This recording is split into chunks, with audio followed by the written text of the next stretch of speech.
Sila pala ang mga celebrity couples na wala pang anak hanggang ngayon. Una, Heart Evangelista at Cheese Escudero. February 2015 ikinasal sina Heart at Cheese. 9 years na silang mag-asawa. At wala pa rin silang anak. Inamin ni Heart, na 4 na beses na pala siyang nakunan, sa magiging anak nila ni Cheese. Pangalawa, Megan Young at Michael Daez. Taong 2020 nang ikinasal sina Megan at Michael. Taong 2010 naman noong naging magjowa sila.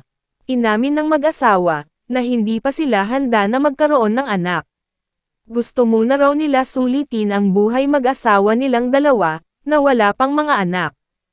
Pangatlo, Karil Tatlonghari at Yael Yuzon. Taong 2014 nang ikasal si Karil at Yael, at hanggang ngayon, ay hindi pa rin nabiyayaan ng anak ang mag-asawa.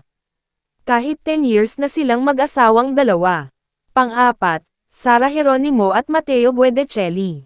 2020 nang ikinasal sina Sara at Mateo, pero hanggang ngayon ay hindi pa rin sila nabibiyayaan ng anak.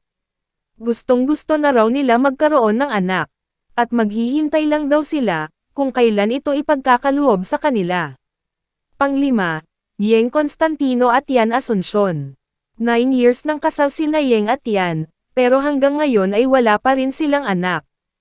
Ayon kay Yeng, wala pa silang plano na magka-baby, dahil na-e-enjoy pa raw nilang mag-asawa ang isa't isa. Darating din daw ang panahon, kung kailan sila handa na magkaroon ng anak.